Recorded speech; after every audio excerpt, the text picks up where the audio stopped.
కానీ లక్ష్మి వడ్డీ కట్టాలి కదూ, నాకు జేబులో డబ్బులు ఉండాలి కదా. మరి కలియుగంలో ఎక్కడ డబ్బు పుచ్చుకుంటానో తెలుసా?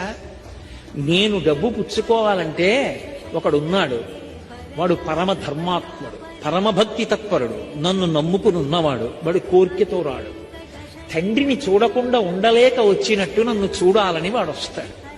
నాతో వెంకటాచలంలో ఒకానొకప్పుడు ఒక వృద్ధ అర్చకుడు చెప్పాడు, ఒక్కొక్క రోజు వెంకటేశ్వర స్వామి వారి ముఖంలో గొప్ప సంతోషం కనపడుతుందండి మాకు. అలా కనపడింది అంటే మేము మరునాడు వస్తున్న వాళ్ళని చూస్తాం, ఎవరో ఒక పరమభక్తుడు వస్తాడు గుడికి అని చెప్పారు. అలాంటి వాడు ఒకడు వస్తాడు లక్ష్మి, వాడు హుండీలో డబ్బులు వేయడానికి ఇలా చేయి పెడతాడు. వాడేం పెద్ద పెద్ద కట్టలు వేయడు, వాడు ఒక పావలా కాసో 2 రూపాయలో వదులుతాడు. వాడు వేస్తున్న డబ్బు కోసమని నేను హుండీలో ఇలా చెయ్యి పెడతాను.